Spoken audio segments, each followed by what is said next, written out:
को जोर आए जब पहुंचा बादा, पलटो तेहू पे लेत है माया मोह जंजाल, अरे चोला भया पुराना आज फटेगी काल। ठीक है ना, इसीलिए शरीर का कोई ठिकाना नहीं, कब छूट जाए।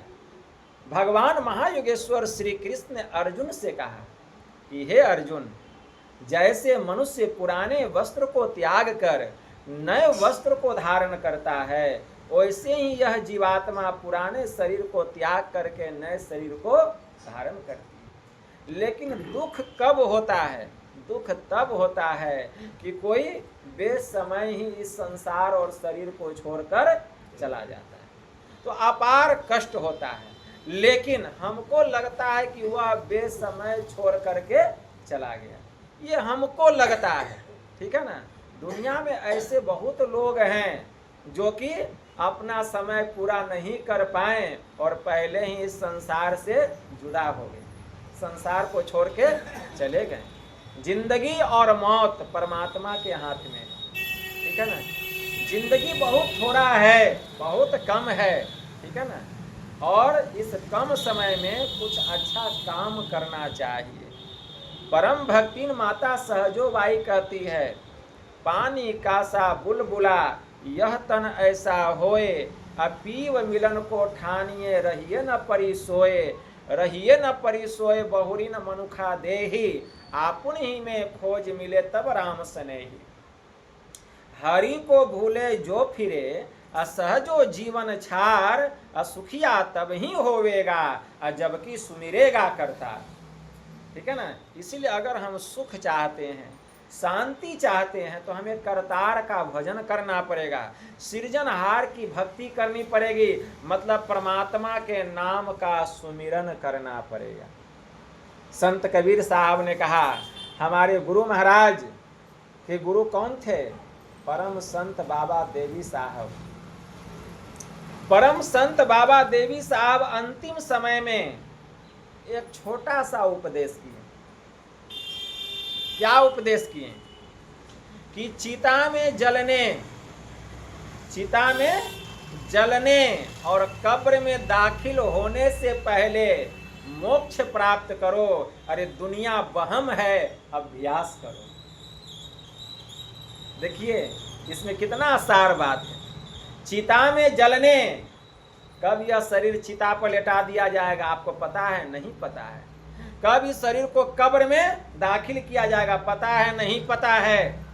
तो चिता में जलने और कब्र में दाखिल होने से पहले मोक्ष प्राप्त करो, दुनिया वहम है, अभ्यास करो। चिता और चिंता दोनों का एक ही काम है, चिंता करने से काम नहीं होगा, केवल एक बिंदी का अंतर है। आप चिता लिखिए और चिंता लिखिए, दोनों का लिखावट एक जैसा है, अंतर केवल बिंदी का है। जब चिता लिखते हैं तो उसमें बिंदी नहीं पड़ता है, जैसे चिंता लिखते हैं तो उसमें बिंदी पड़ जाता है, लेकिन दोनों का एक ही काम है। चिता जो है वह मुर्दा को जलाता है और चिंता जो है जिंदा को जला देता है, तो दोनों का काम है जलाना। चिता जो है मुर्दा को जलाता है, चिंता जो है जिंदे को जला देता है। ठीक है ना, इसीलिए चिंता करने से काम नहीं चलेगा। ठीक है ना, ठीक उसी प्रकार जैसे चिता और चिंता में एक बिंदी का अंतर है, उसी प्रकार खुदा में और जुदा में भी एक बिंदी का अंतर है। ठीक है ना, लोग चिंता कब करता है? जबकि परमात्मा से वह अपने को दूर महसूस करता है। जब वह परमात्मा से दूर हो जाता है, ठीक है ना, तो खुदा और जुदा, जुदा मतलब परमात्मा से दूर और खुदा मतलब परमात्मा के समीप। तो खुदा और जुदा आप लिखिए फारसी भाषा में, उसका जो सूरत है, सूरत का मतलब होता है लिखावट। ठीक है, उसका जो सूरत है, उसका जो लिखावट है एक जैसा। जैसे खुदा लिखा जाएगा वैसे ही जुदा लिखा जाएगा। अंतर क्या होगा कि जब हम जुदा लिखेंगे तो बिंदी जो है नीचे पड़ जाएगा, और जब खुदा लिखेंगे तो बिंदी ऊपर पड़ जाएगा। फारसी भाषा में आप जुदा लिखिए तो बिंदी नीचे पड़ता है, आप खुदा लिखिए तो बिंदी ऊपर पड़ता है। मतलब आप नीचे हो गए तो परमात्मा से दूर हो गए।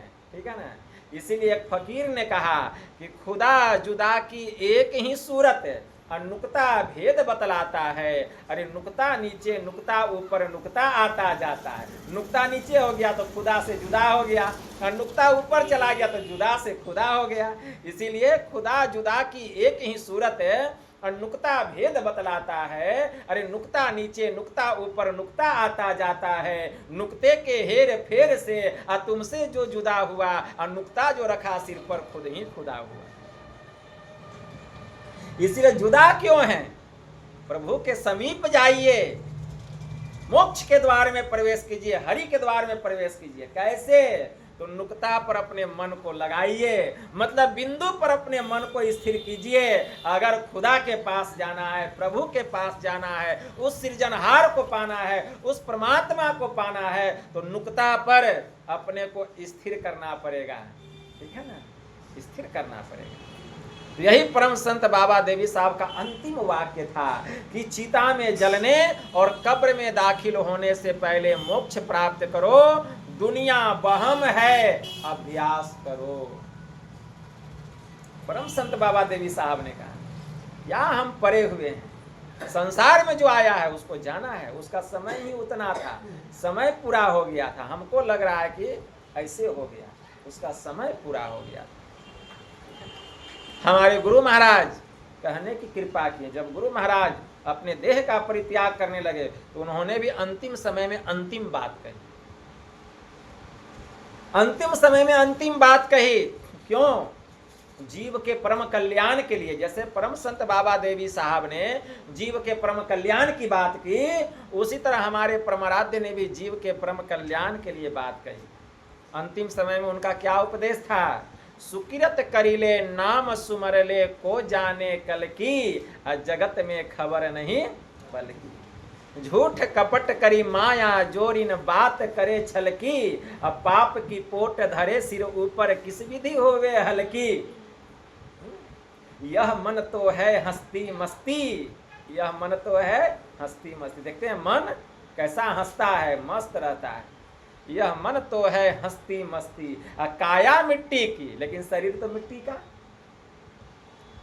इसलिए श्वास श्वास में नाम सुमर ले, अवधि घटे तन की।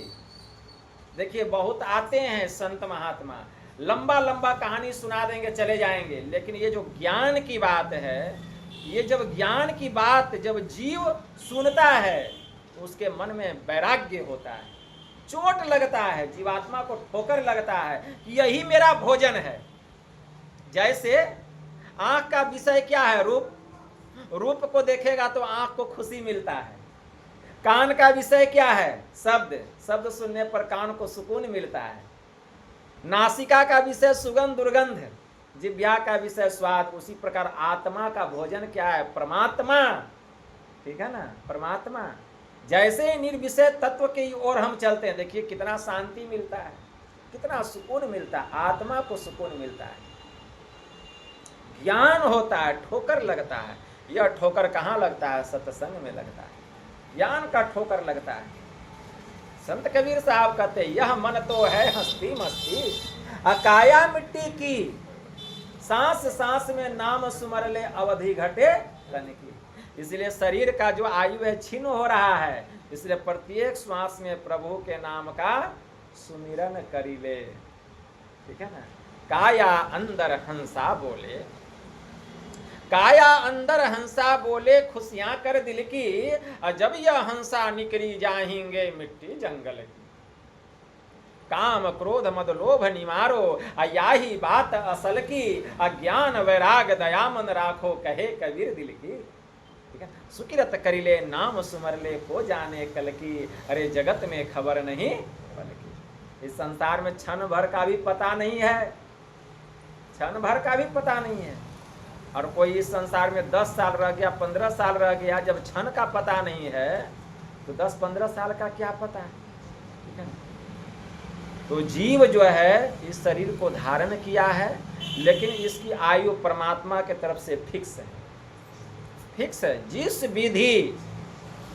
विधि जहां कहीं जिस स्थान पर यह शरीर मिला है जीव को, इसका जन्म, इसकी मृत्यु, इसका स्थान पहले से फिक्स है, निश्चित है, पहले से फिक्स है, कोई चाहे कितना भी कुछ कह ले।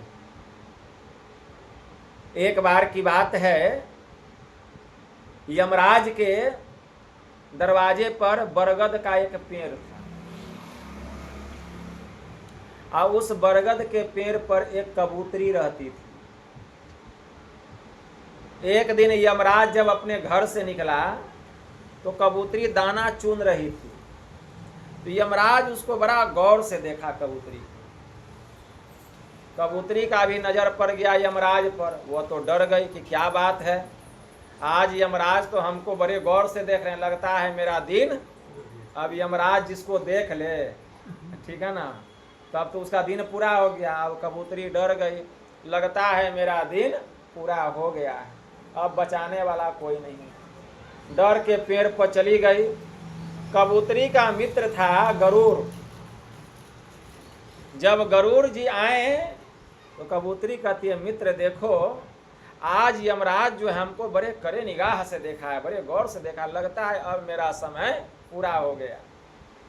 तो पक्षीराज गरुड़ कहते हैं, अरे बहन तू चिंता क्यों करती है, अरे बहन तू चिंता क्यों करती है, अरे मैं तुमको इतना दूर लेके चला जाऊंगा कि यमराज क्या, यमराज के बाप की भी पहुंच नहीं होगी। अब कबूतरी तो मन ही मन बड़ा प्रसन्न हो गई, कहा ठीक है मित्र। तो कहा बहन तू मेरी पीठ पर बैठ जा। अब यमराज, अब पक्षीराज गरुड़ जो थे, कबूतरी को पीठ पर बैठाएं और ले करके उड़ गए 7 समुंदर पार। एक समुंदर नहीं, 7 समुंदर पार। और 7 समुंदर पार धरती के नीचे एक गुफा था, और उसी गुफा में कुछ पानी भी था, कुछ दाना भी था, जहाँ की कबूतरी का जीवन गुजर जाए वहीं पर ले जा करके छोड़ दिए। और कहा बहन अब तुम निश्चिंत रहो, यहाँ पानी भी है, दाना भी है, और रहने के लिए तुम्हारा स्थान भी सेफ है, सुरक्षित है। कहा ठीक है, छोड़ करके चले आए पक्षीराज गरुड़। अब वहाँ से आते हैं यमराज के घर, और आ करके पक्षीराज गरुड़ यमराज से पूछते हैं, अच्छा यमराज जी यह बतलाइए, आपने कल कबूतरी को बड़े गौर से देखा, बहुत कड़े निगाह से देखा, क्या बात है जो उसको बहुत गौर से देख रहे थे। तो यमराज कहता है, गरुड़ क्या बतलाऊं, तुमसे क्या छिपाना, अरे जीना और मरना तो लगा हुआ है, जिसका जन्म हुआ है उसकी मृत्यु निश्चित है, जो इस संसार में आया है उसको एक न एक दिन जाना है, लेकिन सबका मौत और स्थान निश्चित है।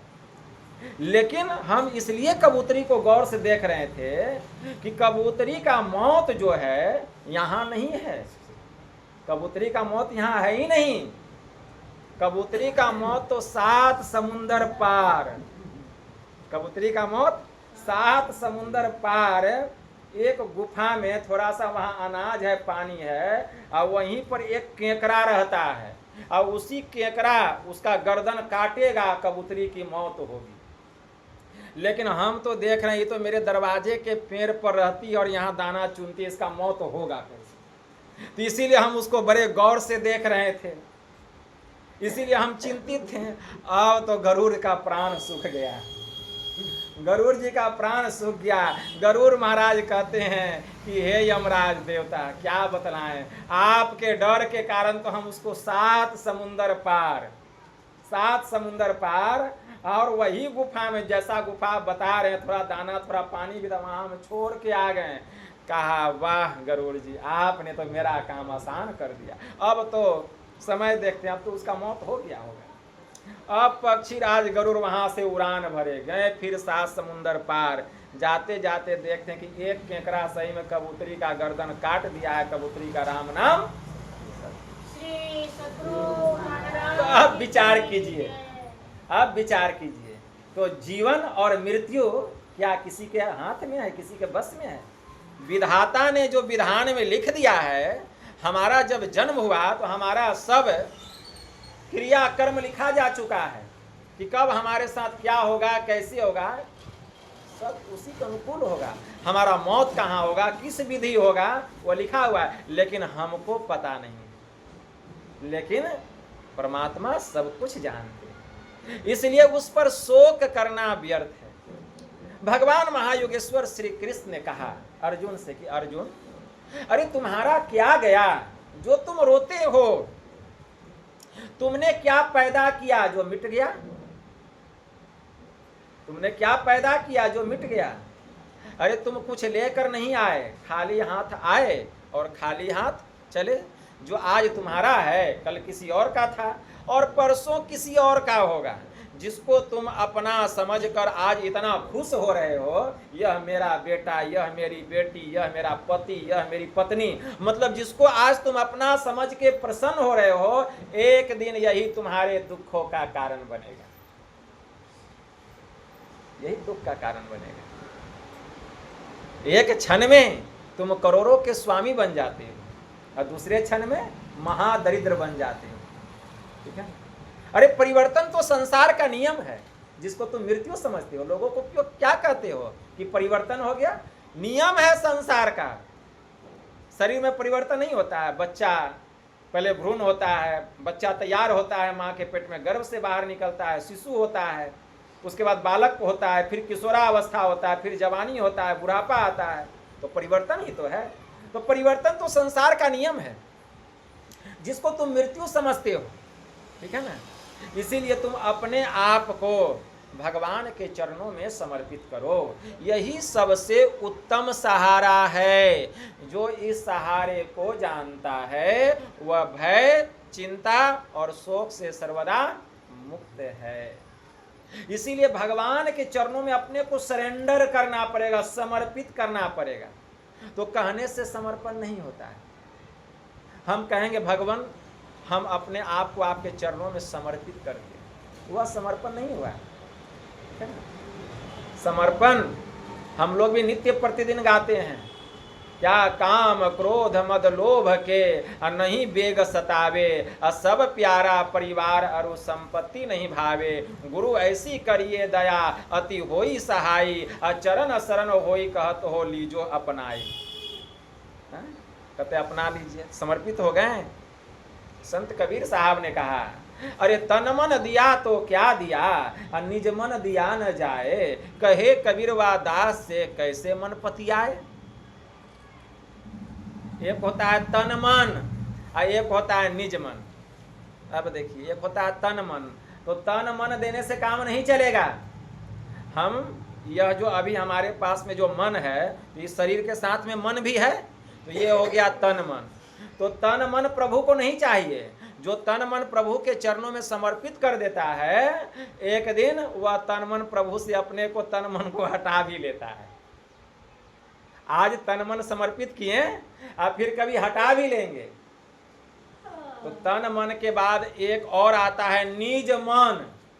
ये पते नहीं है किसी को कि निज मन क्या है। तन मन तो सुने थे कि शरीर में रहने वाला जो मन है तन मन, लेकिन संत कबीर साहब कहते तन मन दिया तो क्या दिया, अरे निज मन दिया न जाए। निज मन दिया, निज मन किसको कहा गया? ब्रह्मांडी मन को। पिंडी मन को तन मन और ब्रह्मांडी मन को निज मन। याद रखिए, पिंडी मन मतलब शरीर में रहने वाला मन, और ब्रह्मांडी मन जो मन योगिक क्रिया के द्वारा दृष्टि की दोनों धार जिसकी सिमट गई, बिंदु रूपी द्वार में जो प्रवेश कर गया, जो इस पिंड से ब्रह्मांड के शिखर पर चढ़ाई कर गया, वह मन पिंडी मन नहीं, वह अब ब्रह्मांडी मन हो गया। मतलब जो प्रकाश मंडल में चला गया, जो गगन मंडल का सैर कर रहा है, तम फटे ज्योति भरे आकाश की तू सैर कर, है? वो हुआ ब्रह्मांडी मन। ठीक है ना? तो वो मन कौन देता है? कोई योगी देता है, कोई जोगी देता है। ठीक है ना? और जोगी कोई भी हो सकता है। ऐसा नहीं कि कोई भेष धर लिया तो जोगी हो गया, जो घर परिवार छोड़ दिया जोगी हो गया, नहीं। गुरु नानक देव जी महाराज की वाणी में आया, राज मही राज, जोग मही जोगी, तप मही तपिसूर, गृहस्थ मही भोगी, ध्याय ध्याय भक्ता सुख पाया, नानक तिसु पुरुष का कछु अंत न पाया। मतलब राज मही राज मतलब राज करता हुआ राजा भी जोगी हो सकता है। राज मही राज, जोग मही जोगी, जोग करता हुआ कोई जोगी, तप मही तपिसुर, तप करता हुआ कोई तपस्वी। ठीक है ना? तप में ही तपिसूर, गृहस्थ में ही भोगी। घर गृहस्थी में परिवार के साथ अपने परिवार का पालन पोषण करते करते, कोई ईश्वर का ध्यान भजन करते करते भी जोगी हो जाता है। ध्याय ध्याय भक्ता सुख पाया, लेकिन इसमें क्या है कि ध्यान करना पड़ेगा। चाहे गृहस्थ में रहिए, राजा बन के रहिए, तपस्वी बन के रहिए, कुछ भी बन के रहिए, लेकिन ध्यान करना पड़ेगा। ध्याय ध्याय भक्ता सुख पाया। तो जो ध्यान करता है, कोई जोगी बन गया है, भेष तो जोगी का है, लेकिन ध्यान नहीं करता है, ध्यान नहीं करता है, सत्संग नहीं करता है, ठीक है ना। इसलिए ध्याय ध्याय भक्ता सुख पाया। तो उस सुख को वही पा सकता है जो कि ध्यान करता है। नानक तिसु पुरुष का कछु अंत न पाया। और गुरु नानक देव जी महाराज कहते हैं ऐसे महापुरुष का कोई अंत नहीं पा सकता। जैसे परमात्मा अनंत हैं, मतलब उनकी कोई सीमा नहीं है, असीम है, वैसे ही वे संत अनंत को प्राप्त करके अनंत हो जाते हैं। तो इसीलिए संत कबीर साहब कहते तन मन दिया तो क्या दिया, और निज मन दिया न जाए। निज मन तो पता भी नहीं है, मतलब ब्रह्मांडी मन, जो मन अंधकार से प्रकाश मंडल में चला गया। कहे कबीरवा दास से कैसे मन पतिया। इसलिए तन मन दिया आपना, निज मनता को संग, कहे कबीर निर्भय भया, और सुन सतगुरु प्रसंग। ठीक है ना। इसलिए इसके लिए गुरु का प्रसंग सुनना पड़ेगा, ज्ञान को समझना पड़ेगा, तब निज मन परमात्मा के चरणों में समर्पित होगा। इसीलिए राधा स्वामी जी महाराज की वाणी में भी आया, सखी क्यों देर लगाई चटक चढ़ो नौ द्वार, इस नगरी में तिमिर समाना भूल भ्रम हर बार, खोज करो अंतर उजियारी छोड़ चलो नौ द्वार। मतलब जब तक पिंड में रहेंगे हमसे भूल होगा, भ्रम होगा, एक बार नहीं 100 बार होगा, बार बार होगा। लेकिन जो 9 द्वारों को त्याग करके 10वें द्वार में चला गया है, उससे भूल भ्रम नहीं होता है। छोड़ चलो 9 द्वार, 10वें द्वार में प्रवेश करो, वही है मोक्ष का दरवाजा।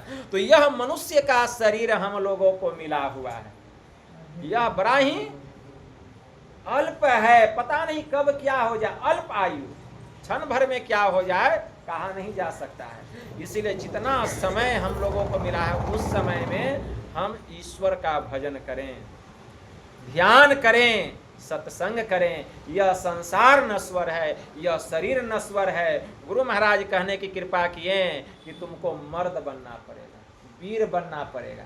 आओ वीरो मर्द बनो, अब जेल तुम्हें तजना होगा। जेल क्या है? यह संसार और यह शरीर, यही जेल है। अगर तुम मर्द हो तो इस शरीर रूपी जेल खाने से आजाद होकर के दिखाओ। तो आओ वीरो मर्द बनो, अब जेल तुम्हें तजना होगा, मन निग्रह के समर क्षेत्र में सन्मुख डटना होगा। गुरुपद धर कर ध्यान से सुरो, दृष्टि अराधो सुषमन में, अब मन की चंचलताई से बल कर करके बचना होगा। ठीक है ना। ये मन बड़ा चंचल है, मन इतना चंचल है कि मन को आप लगा लीजिएगा भक्ति में। अरे मन कैसा है जानते हैं? मन जो है ना मक्खी के जैसा है, मक्खी के जैसा। मन जो है ऐसा है, कभी मिठाइयों पर जाके बैठ जाएगा और कभी जो ना पखाना पर भी जाके बैठ जाएगा। देखे मक्खी, देखे मक्खी, मन मक्खी के जैसा, कभी मिठाई पर भी जाके बैठ जाएगा। अब मक्खी को देखे कभी बिष्ठा पर भी जाके बैठ जाएगा, देखते हैं ना बिष्ठा पर भी बैठता है। अब वही मक्खी आएगा फिर आपके भोजन पर बैठ जाएगा। तो मन ऐसा है, ठीक है ना, मन ऐसा है। मन को पवित्र बनाना पड़ेगा, क्योंकि मन चंचल है, मन को निश्चल करना पड़ेगा। मन को निश्चल करने के लिए क्या करना पड़ेगा? रामचरितमानस में बहुत अच्छा चौपाई गोस्वामी जी लिखते हैं, विषयी साधक सिद्ध सयाने, त्रिविध जीव जग वेद बखाने। अब लीजिए, रामचरितमानस में यही ना है, ज्ञान की गंभीरता है। तो ये सब चौपाई कोई नहीं रखेंगे आपके पास में, जो मैं चौपाई बता रहा हूं। रामचरितमानस में गोस्वामी जी लिखे हैं, विषयी साधक सिद्ध सयाने, त्रिविध जीव जग वेद बखाने। मतलब क्या हुआ?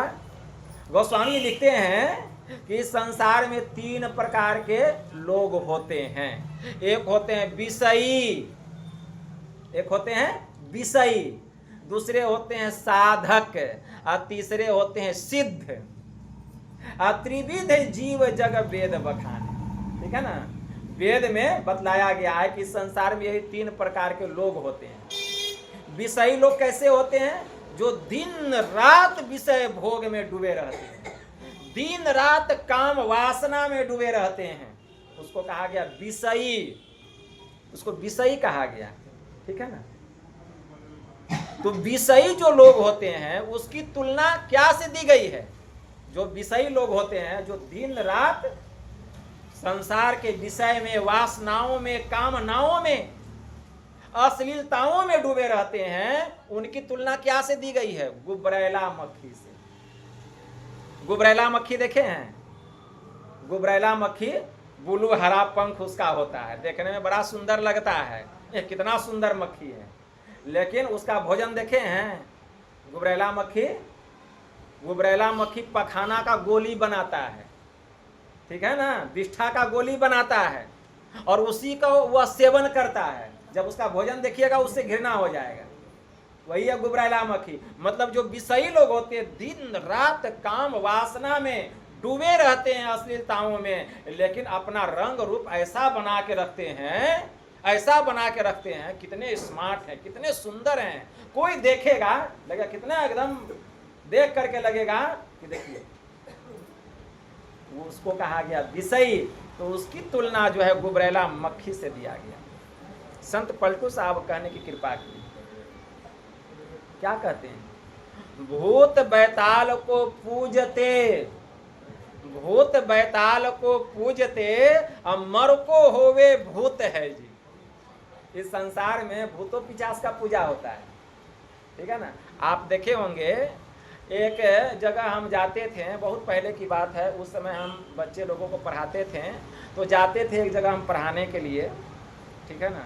तो वहाँ हम देखते थे कि एक उस गृहपति जो था वो दारू चढ़ा देता था गोसाई को। तो हम कहें कि गोसाई, हम कहें कि कौन गोसाई जिसको दारू चढ़ा देते हैं? कहने मेरा गोसाई तो दारुए पीता। हम कहें कि गोसाई नहीं होगा, वो भूत प्रेत होगा। गोसाई कहीं दारू पीता है? दारू तो छोड़िए, सिगरेटो देखते थे मुंह में घुसा देता था। अब गोसाई दारू पिए, गोसाई सिगरेट पिए, तो वो गोसाई नहीं है, वो भूत प्रेत है। उसको लग रहा है कि गोसाई है, ठीक है ना? वो भूत प्रेत का काम है। तो संत पलटू साहब कहते भूत प्रेत को पूजते। तो वो भूत प्रेत को जो पूजा कर रहा है, दारुओ पिला रहा है, सिगरेटो पिला रहा है, तो कहा कि मर के होवे भूत है जी। जब वो मरेगा तो मर करके वो अभी भूते प्रेत बनेगा।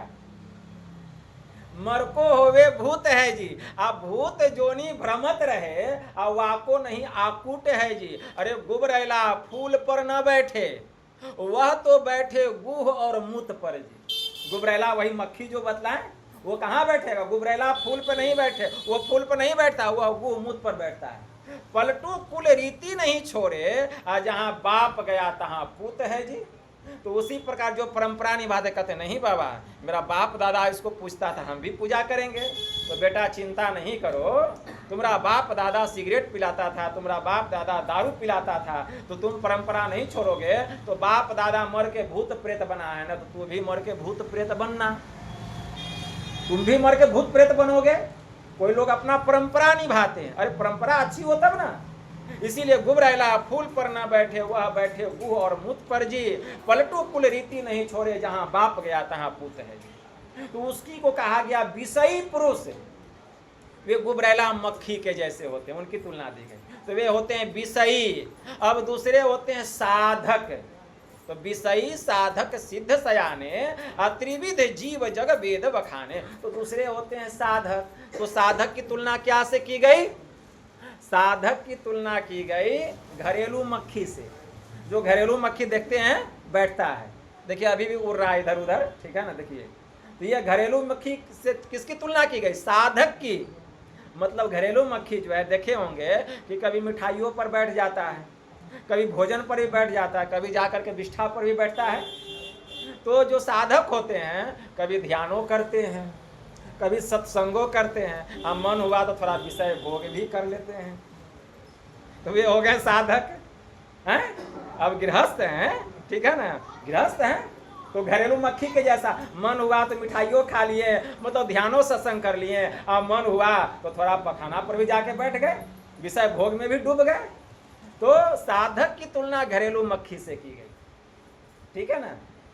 वे घरेलू मक्खी के जैसे होते हैं साधक, मतलब उतार चढ़ाव, कभी बायां पलरा वजनदार तो कभी दाहिना पलरा वजनदार, कभी ध्यान भजन में देखिएगा खूब मन लग रहा है, ठीक है ना, और कभी लगेगा कि विषय में खूब डूबे हुए हैं। अब उसको समझ में नहीं आता है कि सत्य क्या है, वो निर्णय नहीं कर पाता है कि हम भगवान का भक्ति कर रहे हैं कि कहीं हम पाप तो नहीं कर रहे हैं। उसके मन में यह जो चलते रहता है साधक के मन में, फिर सत्संग में आता है, सुनता है तो धीरे धीरे ज्ञान होता है, ठीक है ना। कभी विषय में डूब गया, कभी भक्ति करने लगा, कभी विषय में बहुत डूब गया, भक्ति कम करने लगा, कभी भक्ति में बहुत डूब गया, विषय भोग कम करने लगा। तो इस तरह उतार चढ़ाव, मतलब संत कबीर साहब ने कहा ना, चेत करो हो जोगी अब बिलैया मारे मटकी, चेत करू हो जोगी बिलैया मारे मटकी, अब ब्रह्मा को मारे विष्णु को मारे और नारद बाबा को सभा बीच पटकी, ठीक है ना। चेत करू हो जोगी बिलैया मारे मटकी, ज्ञानी को मारे ध्यानी को मारे, अब पंडित बाबा के वेद सब सटकी, आ कहे कबीर एक बार हमरो पर झपटी, आ काशी से ली मगहर में जाकर पटकी। चेत करू हो जोगी बिलैया मारे मटकी, तो बिलैया क्या है? यह संसार की माया, यही बिल्ली है, ठीक है ना, यही बिल्ली है। तो साधक जो है वह सोचता है कि हम विषय में पड़े हुए हैं, फिर जब ध्यान सत्संग करने लगता है कहता नहीं हम तो ध्यान सत्संग कर रहे हैं। तो इस तरह उतार चढ़ाव होते होते जो है वह धीरे धीरे भक्ति करते करते एक दिन विषय से हमेशा के लिए वो छूट जाता है, वह छुटकारा प्राप्त कर लेता है। तो ऐसा एक जन्म में नहीं होता, कितना जन्म लग सकता है। और अगर आप पर गुरु की विशेष कृपा है, पूर्व जन्म का अगर संस्कार प्रबल है, तो इसी जन्म में मुक्ति निश्चित है। ये भी बात है, इसी जन्म में मुक्ति निश्चित है। पूर्व जन्म का संस्कार अगर पुष्ट है, इसी जन्म में मुक्ति निश्चित है, ठीक है। तो ऐसे लोगों को कहा गया साधक। तो साधक की तुलना क्या से की गई? साधक की तुलना घरेलू मक्खी से की गई। अब गोस्वामी जी कहते हैं तो बात समझ में आ गया, विषय किसको कहा गया? गुबरेला मक्खी को। साधक किसको कहा गया? घरेलू मक्खी को। अब कहते हैं विषयी साधक सिद्ध सयाने। अब आते हैं सिद्ध। विषय तो हो गया, साधक या सिद्ध। तो सिद्ध मतलब संत, सिद्ध का मतलब संत। संत की तुलना किससे की गई? तो संत की तुलना की गई मधुमक्खी से। संत की तुलना मधुमक्खी से, विषयी पुरुष की तुलना गुबरेला मक्खी से, साधक की तुलना घरेलू मक्खी से, और संत की तुलना मधुमक्खी से की गई। मधुमक्खी देखे होंगे? मधुमक्खी आप कभी देखे हैं मधुमक्खी को कि वह विष्ठा पर जाके बैठती है, या पखाने पर जाके बैठती है, या गंदगी पर जाके बैठती है? मधुमक्खी जब भी बैठेगी वह फूल पर जाके बैठेगी। मधुमक्खी जब भी बैठेगी मेवा मिष्ठान पर जाकर के बैठेगी, और उसका रस लेकर के जाएगी अपने खोते में और शहद बनाएगी। देखे हैं ना, मधुमक्खी जो होती है फूल पर बैठती है, उसका पराग लेती है, रस लेती है। मिठाई पर जाके बैठती है, उसका रस लेती है। रंग बिरंग के फूल पर बैठ के उसका रस लेती है, और जा करके अपने घोंसले में, अपने छत्ते में शहद छोड़ती है, शहद बनाती है, ठीक है ना। और उस शहद को हम और आप पान करते हैं और तृप्त होते हैं, ठीक है, तृप्त होते हैं। तो संत की तुलना जो है वह मधुमक्खी से की गई। संत की तुलना मधुमक्खी से की गई, ठीक है ना। वे संत होते हैं, ठीक है ना, वे हमेशा शहद बनाते हैं, ठीक, हमेशा ज्ञान का प्रकाश फैलाते हैं, ठीक है ना। तो विषयी साधक सिद्ध सयाने त्रिविध जीव जग वेद बखाने। यही संसार में 3 प्रकार के लोग बतलाए गए। तो हम लोगों को चाहिए कि हम ईश्वर की भक्ति करें, गुरु से जुक्ति जान करके करें। इस शरीर का ठिकाना नहीं, कब छूट जाए पता है? किसी को पता नहीं। माता सहजोबाई कहती है, ठीक है ना, क्या कहती है? पानी कासा बुलबुला यह तन ऐसा होए, अब पीव मिलन को ठानिए रहिए न परी सोए, रहिए न परी सोए बहुरी न मनुखा देही, आपुन ही में खोज मिले तब राम से नहीं। उस ईश्वर को खोजने के लिए कहीं बाहर जाने की जरूरत नहीं है, आपुन में ही खोज मिले तब राम से नहीं। वे अपने में मिलेंगे। संत पलटू साहब ने कहा, वैरागिन भूली आप में जल में खोजे राम। देखते हैं राम को खोजने के लिए लोग अयोध्या जाते हैं, इलाहाबाद प्रयाग जाते हैं, जल में खोजते हैं। तो बैरागिनी मतलब पगली, बैरागिन भूली आप में अजल में खोजे राम, अजल में खोजे राम जाई के तीरथ छाने। सब तीरथ छान लेती है। भर में चारों खोट मतलब चारों धामों में घूम करके आ जाते हैं लोग। भर में चारों खूंट नहीं सुधी अपनी आने, अरे फूल में जो वास वसत है काष्ठ में अग्नि छिपानी, खोदे बिनु न मिले अहे धरती में पानी। घृत दूध में बसे छिपी मेहंदी में लाली, ऐसे पूरन ब्रह्म कहूँ दिल भर कहूँ नहीं खाली। पलटू सत्संग बीच में, पलटू सत्संग बीच में कर ले अपना काम, बैरागिन भूली आप में जल में खोजे राम। मतलब बैरागिनी को जल में खोजने दीजिए तीरथ में, लेकिन तुम सत्संग बीच में कर ले अपना काम। मतलब सत्संग में आओ और अपना काम बना लो। अब खोजने दो सबको बाहर बाहर, सब बाहर खोजेंगे नहीं मिलेगा। और तुम सत्संग में आओगे, ध्यान करोगे, एक दिन प्रभु तुमको अपने भीतर में मिल जाएंगे। ठीक है ना, मिल जाएंगे। एक सहरसा जिले में एक संत हो गए, बड़े उच्च कोटि के महापुरुष हो गए। उनका नाम था लक्ष्मीपति जी महाराज। उन्होंने अपनी वाणी में कहा, है तो स्वामी सबके भीतर, मतलब परमात्मा, परमात्मा उसको स्वामी का है तो स्वामी सबके भीतर, लेकिन लखाना होता है, लेकिन उसका दर्शन नहीं होता है तो स्वामी सबके भीतर लेकिन लखाना होता है। जैसे रंग मेहंदी में तैसे मालूम होता है। जैसे रंग मेहंदी में, मेहंदी देखे हैं, मेहंदी का पत्ता कैसा लगता है देखने में, हरा, लेकिन उसको पीस करके श्रृंगार कीजिए हाथ पर, लाल हो जाएगा। पत्ता हरा लाल कहाँ से आया, मतलब लाली उसके भीतर में छिपा हुआ था।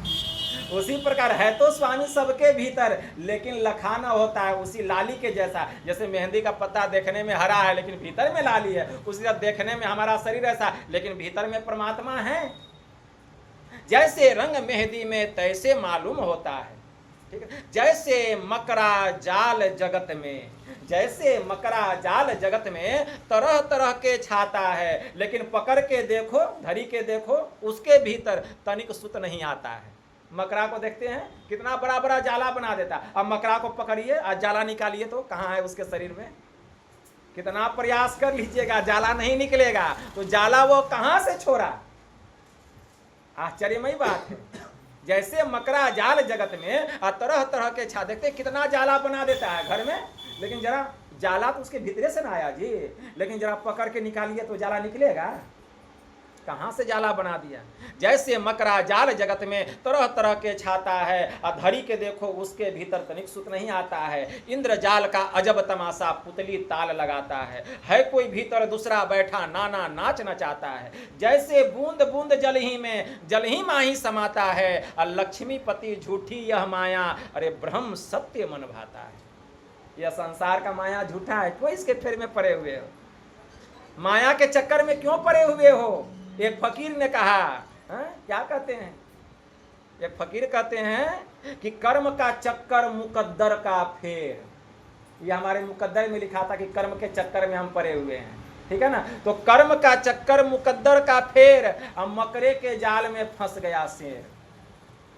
ये जो माया का जाल है, शेर कौन, परमात्मा का बच्चा शेर। हम लोग परमात्मा के बच्चे हैं ना, शेर हैं हम लोग, गिदर नहीं है, शेर। परमात्मा का बच्चा शेर होता है। ईश्वर अंश जीव अविनाशी, चेतन अमर सच सुख राशि। तो हम परमात्मा के अंश हैं, हम लोग सिंह के बच्चे हैं, परमात्मा रूपी सिंह के बच्चे हैं। संत कबीर साहब ने कहा ना कि बिन सतगुरु नर रहत भुलाना, बिन सतगुरु नर रहत भुलाना, खोजत फिरत राह नहीं जाना। के हर सुत ले आयो गररिया, पाल पोस उनकिनह सयाना, करत कलोल रहत अजयन संग, आपन मरम उनहु नहीं जाना। पकड़ी के भेद तुरत समुझायो, आपन दशा देखी मुस्कियाना। केहर एक जंगल से आयो, आपन दशा देखी मुस्कियाना। अब पकड़ी के भेद तुरंत समझायो, पकड़ी के भेद तुरंत समझायो, आपन दशा देखी मुस्कियाना। अर्ध ऊर्ध बीच लगन लगी है, अर्ध ऊर्ध बीच लगन लगी है, छकियो रूप नहीं जात बखाना। कहे कबीर सुनो भाई साधो, अरे उल्टी आपू में आप समाना। कहे कि एक गरेरिया था, ठीक है ना, संत कबीर साहब कहते हैं कि एक गरेरिया था, बिन सतगुरु का मनुष्य भूला रहता है, उसको रास्ता नहीं मिलता, जाने का कहाँ चल जाएगा, कहाँ, क्योंकि गुरु धारण नहीं किया है। तो बिन सतगुरु नर रहत भुलाना, खोजत फिरत राह नहीं जाना, रास्ता खोजता है मिलता नहीं है। इसीलिए कैसे नहीं मिलता है, तो कहते हैं कि एक गरेरिया था, वह अपने भेड़ बकरी को चराने के लिए जंगल में जाया करता था। तो एक दिन गरेरिया जंगल में भेड़ बकरी चराने गया, तो एक शेरनी जो था एक बच्चे को जन्म दी थी, ठीक है ना, उसका अभी आंख नहीं खुला था, आंख बंद था। मांसाहारी प्राणी में और शाकाहारी प्राणी में अंतर बतलाया गया है। लोग कह देते हैं कि मनुष्य जो है मांसाहारी प्राणी है, नहीं, मांसाहारी और शाकाहारी में अंतर है, ठीक है ना। आप मांसाहारी हैं कि शाकाहारी, इसका भी आप ही को निर्णय करना पड़ेगा, पैमाना आप ही के पास है। पैमाना क्या है, जो मांसाहारी प्राणी होता है जब उसका जन्म होता है तो उसका आंख बंद होता है। मांसाहारी प्राणी का जब जन्म होता है तो उसका आंख बंद होता है। आप देखिए, सिंह का बच्चा आंख बंद, कुत्ता का बच्चा आंख बंद, लेकिन शाकाहारी प्राणी का जब जन्म होता है तो उसका आंख खुला होता है। तो एक अंतर, मांसाहारी जीव और शाकाहारी जीव में क्या अंतर है। मांसाहारी जीव का जब जन्म होता है तो उसका आंख बंद होता है। देखिए सिंह का बच्चा, देखिए आप गीदड़ का बच्चा, कुत्ता का बच्चा, बिल्ली का बच्चा आंख बंद होता है। और शाकाहारी प्राणी का जब जन्म होता है तो उसका आंख खुला रहता है। जैसे बकरी का बच्चा शाकाहारी है, घोड़ी का बच्चा, गधी का बच्चा, मनुष्य का बच्चा शाकाहारी है, आंख खुला रहता है। दूसरा अंतर, जो मांसाहारी प्राणी होता है वह जीव से चाट चाट करके पानी पीता है। जो मांसाहारी जीव होगा जीव से चाट चाट करके पानी पिएगा, और जो शाकाहारी प्राणी होगा वह ओठ सटा करके पानी पिएगा। आप कुत्ता देखिए मांसाहारी है, जीव से चाट चाट के पानी पिएगा। शेर बाघ मांसाहारी है, कुत्ता मांसाहारी है, जीव से चाट चाट कर पानी पीता है। और गाय शाकाहारी, घोड़ी शाकाहारी, बकरी शाकाहारी, देखें चाट कर पानी पीते हो, होठ सटा करके पानी पीता है, क्यों, वो शाकाहारी है। मनुष्य शाकाहारी है, ओठ सटा के पानी पीता है। तो दो अंतर हो गया, दो अंतर हो गया। तीसरा अंतर, जो शाकाहारी प्राणी होता है उसके नख और दांत जो है चिपटे होते हैं, और जो मांसाहारी प्राणी होता है उसका नख और दांत नुकीला होता है, नुकीला होता है, और शाकाहारी प्राणी का चिपटा होता है। देखिए हम लोगों का नख दांत चिपटा है, चिपटा है ना, देखिए नख क्या है, ये चिपटा है, दांत चिपटा है। लेकिन जो मांसाहारी प्राणी होगा उसका दांत नुकीला होगा, उसका नाखून नुकीला होगा, ठीक है ना। तीसरा, तीन अंतर हो गया। चौथा अंतर क्या है, जो शाकाहारी प्राणी है उसकी आंतों की लंबाई, जो शाकाहारी प्राणी है उसके आंतों की लंबाई मांसाहारी प्राणी के आंत से 4 गुना बड़ा होता है।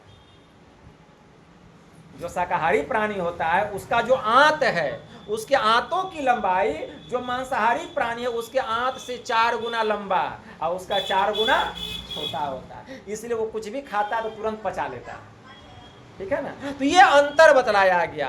तो इससे क्या पता चलता है कि हम लोग शाकाहारी हैं, हम लोग क्या हैं, हम लोग शाकाहारी हैं, हम लोग मांसाहारी नहीं हैं। इसलिए कर्म का चक्कर मुकद्दर का फेर, अब मकरे के जाल में फंस गया से। हम लोग माया के जाल में फंसे हुए हैं। इस माया से छुटकारा कैसे मिलेगा, इस माया से छुटकारा पाने के लिए ही ईश्वर की